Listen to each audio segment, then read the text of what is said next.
afternoon. We are going to talk about life with Aniridia from two young people. The first of which is Lois Turner. She's going to talk about life at college. Please welcome her.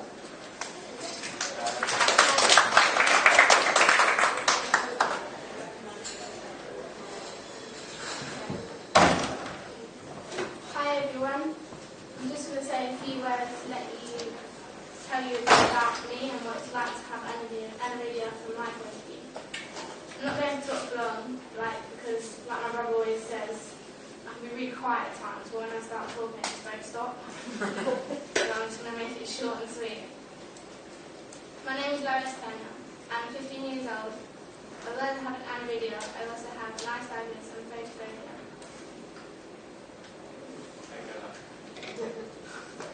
I'm currently doing my GCSEs. Subjects I am taking, not including core subjects, are food technology, practical and theory work, GCSE PE, practical and theory work, drama, practical and theory work, being essays on different performances and different acting strategies. BTEC childcare, this involves 60 hours of practical work in a childcare setting and a lot of coursework. Coping at school with Aniridia. I'm currently attending a mainstream school called Carshalton High School for Girls. I have a statement of education, 7.5 hours a week.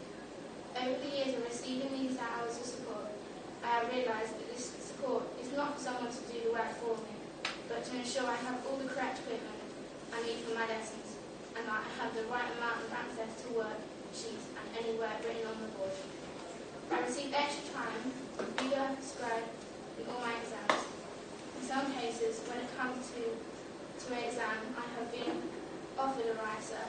However, sometimes it's just easier to write down what you're thinking then and there. Although having the choice for when I may need it is very useful. During lessons, I use a laptop to write my work on. Due to my eyesight being unstable, by that I mean according to how tired I am or light conditions in the room. My handwriting can be very messy and prevent me from being able to read my own work at a later date, which is very important to do so. On my laptop, I have some text which allows me to zoom in and out of the screen to how I need it. Because sometimes I find that text is really annoying, zoom text is really annoying, because I just want to be able to see the whole screen. Therefore, I advise anyone with a visual impairment to try and keep to a certain windows or something, so that they have a similar layout so you can navigate around the pages easily without having to actually be able to read everything. All worksheets given out by teachers in lessons are enlarged. A support worker was allocated to me to help with my everyday organisation and any difficulties that I may have with any teachers who may have trouble understanding my eyesight or forget to adapt to lessons, which honestly they do forget quite a lot. Adjusting to mainstream school. When I first started at the secondary school, I felt like I was being judged by other students. But as I settled in, I worked out who were my real friends. As I have matured, I realised that this is the same for everybody that comes into a new school. I think that sometimes children have some kind of learning difficulty or a disability, seeing that all bullying they receive due to their disability and consciously feel more to blame. However, as I've got older, I have realised that this is due to experiencing a child's life. It will happen to everyone at some point in their lives. Before attending the school, the Learning Support Department allowed me to have some extra visits to help me orientate myself around the school. Despite my eyesight, I was still determined to participate in sporting clubs in school due to my love of sport. The PE department at my school has been very helpful with me adjusting to my eyesight. For example, they would use a brightly coloured football to help me have an equal opportunity to do well in PE lessons. This is the kind of support that is needed for different interests. It may not come naturally to teachers, so sometimes making a list of things before your child joins the club or school may give you inspiration for ideas to help the child. In the future, I am planning on doing work in childcare or sports coaching. I have recently received a conditional placement at college to do childcare. I have already achieved the required amount of GCSEs to participate in the course.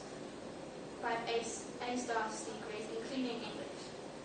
Going to college is going to be a big step for me, having to adjust to the new setting and explain my eyesight to everyone. To try and help them understand what support I need to go to college was a big decision, taking into consideration about the change of support I received, as I no longer have a statement in college, and I will not receive any support from my local borough of vision impairment services.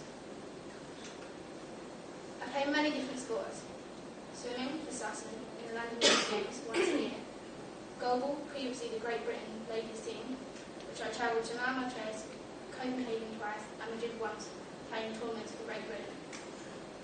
Cricket, basketball in my school team, rounders in my school team, and little bits of other sports in PE lessons. However, my main love remains on cricket.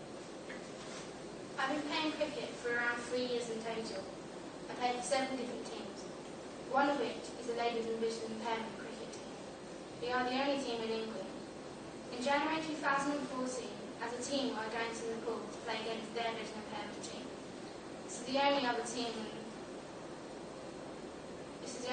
in the world that have a vision impairment ladies team. I'm currently undertaking several fundraising events to raise £1,000, which will cover the cost of the trip. The best part of the trip is we are hoping to go to some of the poorer parts of the country to teach them how to play cricket and give them the experience of their lives. I'm looking forward to going to Nepal. I think that it will be a great experience and a wonderful opportunity to improve my game. How does Aniridia affect me? My mum and sister also have Aniridia, an audio processing disorder. My eyes are very sensitive to bright lights and sudden light change. This means that the amount that I can see changes throughout the day, for the best and for the worst. I find the bright lights worse in the dark, as I do not have to strain my eyes in the dark due to the bright light being painful to my eyes. When I look at lights, I constantly see halos and spikes around them, especially street lamps. This is something I have noticed more as I have got older. Long-distance vision is what I struggle with the most. When people ask me to describe my eyesight, I often describe it similarly to looking out the wrong of binoculars. It makes everything look very far away and a small amount of detail. My eyesight has deteriorated since I was younger. This has been the same for my mother and my sister. Depth perception is also an issue for me. This creates issues when it comes to things such as curves. I often misjudge how far or close they are to me, resulting in me tripping over. Having poor sight has led me to do some silly things in the past. The most effective thing that has happened to me due to my eyesight was in one of my PE lessons. We were doing an activity which we had to run in between cones and reach the end as fast as we could. I was aware of where all the cones were, apart from the finishing cone. So when it was my turn to run, I tripped over the cone, whacked my head with a wooden skirting board, and cut my head open. I later received 11 stitches in my head, whiplash, and an overnight stay in hospital for concussion, which was miraculously on April Fool's Day. Also, about a year later, I was putting what I thought was my eye drops in my eyes, but what turned out to be nail glue. Why that was in my room in the first place, I do not know. Anyway, that night I went to hospital where they cut my eyelashes off so I could open them my eye. However reason I always find that, it always reminds me to label women my medication clearly. Thank you for listening to me. At the front here I have a couple of the international rules for using blind cricket. If anyone is interested in looking at